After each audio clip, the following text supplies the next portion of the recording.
the vast majority of the firefighting force they have here in Australia are volunteers. The paid force is a pretty small percentage of the number of people they have actually out on the line. So the people out putting the fires and doing a lot of suppression efforts are people taking time off work and working their days off to come out here. Enchanted Sky Media.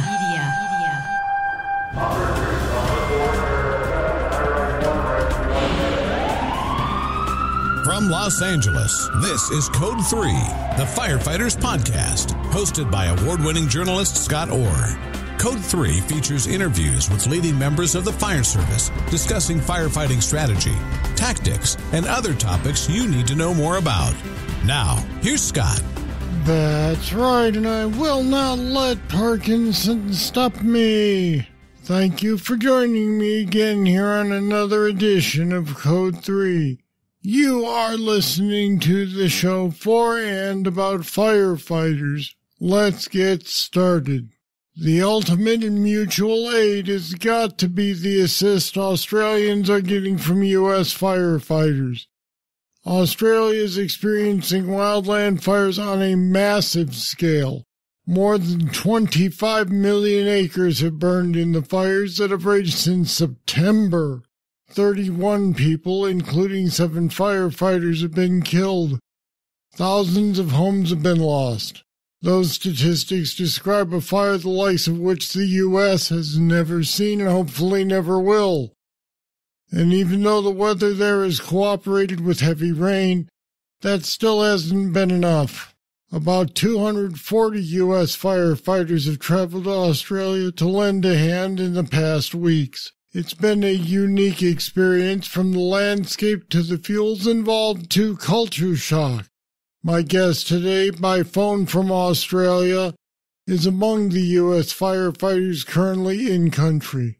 Rick Young is in his 30th fire season for both the U.S. Forest Service and National Park Service.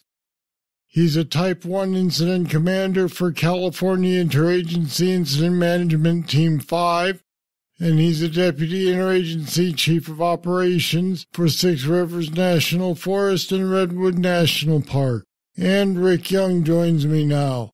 Welcome to Code 3. Well, good morning, Scott. Thanks. It's a pleasure to be here. You've been there for quite a while, 3 weeks or so. You're going to be there for a little longer.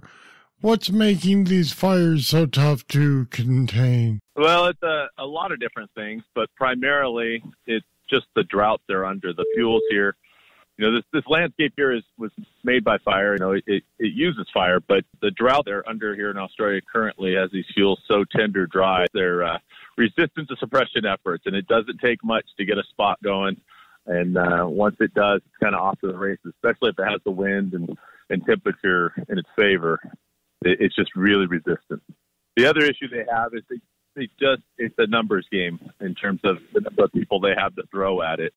It's a lot of different factors, actually. Here in America, they've been referring to it as Australia being on fire. Are the fires really that widespread? I would say several weeks ago, probably a month ago, they were pretty widespread, and I don't think it was much of an exaggeration, especially around the areas around the coast, from the north to the east to the south, where most of the population density is. I don't think it was an exaggeration at all. They've gotten some precipitation up on the north end, though, up in the Queensland, the Gold Coast area, that's kind of quieted those fires down a bit. And they got some down to Victoria, so that's helped out significantly with getting a handle on some of the fires. So it's probably not as widespread as it was, but a lot of those fires, there's just not enough people to get in and put them out when you have the opportunity with the rain and the cooler temperatures. So they're not necessarily out yet, and they could come back, once it gets in alignment again. But I think the media was pretty accurate about several weeks ago when they were talking about fires being everywhere. It seemed like the entire country was on fire. The Australian firefighters have been at this for months. What's it like working with these guys? I'll tell you, the Australian firefighters are some of the best I've worked with. They keep everything in perspective. You don't hear a lot of complaining. Obviously, they're the cumulative fatigue of months of this and no end in sight. Certainly, you hear comments every now and then, but these people, they love their country and they're going to do what they have to do to keep working at this. It's kind of interesting because most of the vast majority of the firefighting force they have here in Australia are volunteers. The paid force is a pretty small percentage of the number of people they have actually out on the line. So the people out putting the fires and laying back burns and doing a lot of suppression efforts are people taking time off work and working their days off to come out here and make things happen. How does that affect the firefighting efforts? Well, I think that's one of the big differences we have between, when I'm running an incident in California and the way they run incidents here is just the number of transitions they have. Even the paid force only works a 5-day work week and then takes a day off, and then they'll work another 5 and take 2 days off. And that's a pretty standard tour for the folks. So the volunteers, if they can give 5, they always have they'll end up taking their 6 off. So you just end up seeing a lot of transitions. Every day there's new faces on the line. And so that's been kind of challenging for me as an American company, because we're used to having someone. If I have a crew, I'm pretty sure I have them for 14 days. They have a lot of transitions here. Which leads into my next question, which is, how was working a wildland fire over there different than working one at home? Well, it's significantly different because in America, if we have a fire, I assemble my team. We go to that location. We set up a fire camp, and we run everything out of that fire camp. Here, what they have is they have control centers, which are, in political boundaries. And if fires happen within those political boundaries, they're managed out of that control center. And so all the planning takes place at this control center, and the resource allocations from their pool of resources within that political boundary, they send them out on a daily basis. Where it gets complicated is when you get large fires that cross over those political boundaries, because you still only have the control center will only have control over the portion that's burned into their political boundary. And so, we talk about that the weakest point always being where that transition happens. And that's kind of a thing here, because from what I've seen, the communication between the two that happens, and the ICs are talking to each other, it's interesting because we're only dealing up to a political boundary for the most part. What about the day-to-day firefighting? Is that any different, or is that pretty much the same? A little different. We start out each day. They work a 12-hour shift. 8 to 8, night shift comes in. We do a transition meeting at 8 at night and 8 in the morning. And then night shift, we don't have a lot of resources currently, so night shift's job pretty much now is just finishing off the IAT and making sure all the planning's in place. And then dealing with any new starts, because remember, we're talking to a control center that's not just a jurisdiction for the fire that we're working on. It could have multiple fires, and it has IA responsibility still for everything within that political boundary. So night shift also has to be prepared to pick up any new fires and get resources to those should they pop up. I'll be back with more right after this. Don't miss your chance to get your hands on the hottest logo wear around. Code 3 podcast gear makes you look good and tells the world you're a fan. Now you can wear the Code 3 logo proudly. Just go to our website, code3podcast.com. Click the banner and you'll be able to order an assortment of cool apparel and accessories. And thanks for supporting the podcast that supports firefighters.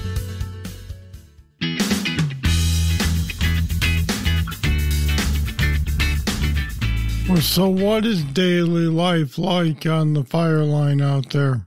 Well, daily life is not too unsimilar to what we do. I mean, I've got people out there. We've got a general strategy and tactics, and we get out there and we line people out and do it. I think the biggest difference is just the number of bodies we have to use.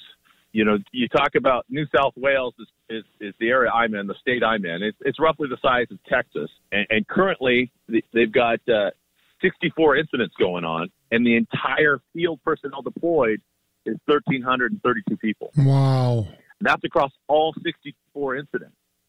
So it gives you an idea of kind of the number of people we're dealing with. In California, if I have a Type 1 incident takeoff, I can have 2,500 people assigned the next morning.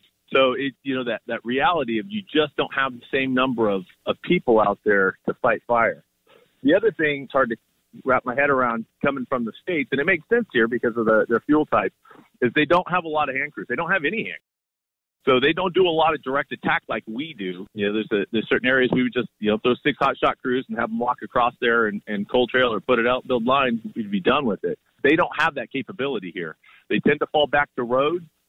and burn off. They use a lot of dozers and burn off those lines. They do have what they call RAF teams, which are rapid area fire teams, and they're skilled to get in. They winch them, as they call it, out of a helicopter into remote locations, and they can do some direct stuff that way. But it's very limited in use, and there's very few people that are qualified to do it. So I think that's the biggest difference is they tend to fall back and burn off lines, which is totally effective and appropriate in this fuel type, because they just don't have the bodies to get in there and go direct. And the fuels here are so volatile, you wouldn't want to do that in a lot of places anyways, because there's just not a lot of safe places to go. What role do most of the U.S. personnel sent there play in firefighting operations? Well, it was initially, we were kind of higher up in the red card quals, doing a lot of operations, a lot of air quals. They did a lot of air support over here. But recently they've been sending, the Angeles sent a bunch of people from their hand crews, assembling hand crews from the United States and sending them over, which is probably a very effective tool in some locations. So they're starting to do that. They're not like an entire hotshot group, but they're hotshots that they've gathered from different crews to put together and assemble crews with. I'm not sure what the numbers are, those they have over here, though. I haven't been following that very close. It sounds like you're effectively combining skills we use here with the Aussie firefighters' skills. Can you tell me more about that? Yeah, we're kind of blending our systems a bit. For example, my role, I came over as an operations section chief, and their operations section chiefs tend to stay in the control center all the time.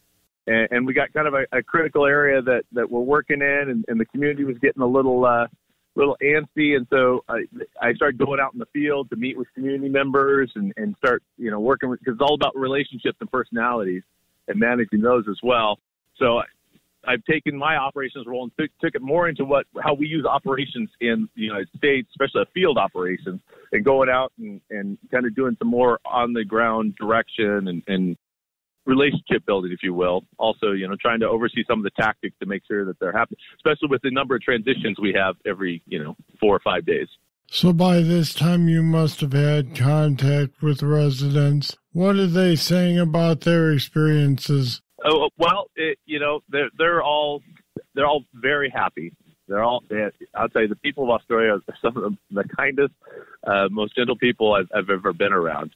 It's been an absolute pleasure to interact with them. A lot of them are exhausted just because of the amount of fires they've seen, and everybody knows somebody that's either helping or volunteering or been directly affected. Where I'm at right now, outside the nation's capital, they had the coast highway closed for 4 weeks, and that's a big tourist town. Now it's the heart of their tourist season. So when I went out there last weekend to talk with folks, they're really feeling the economic impact, and some of those stores might not make it. So it was, the reality, the economic impact, the reality of that is having on some of these smaller communities is really profound, and you can really feel that when you talk to these people. Well, the cultures are different for sure.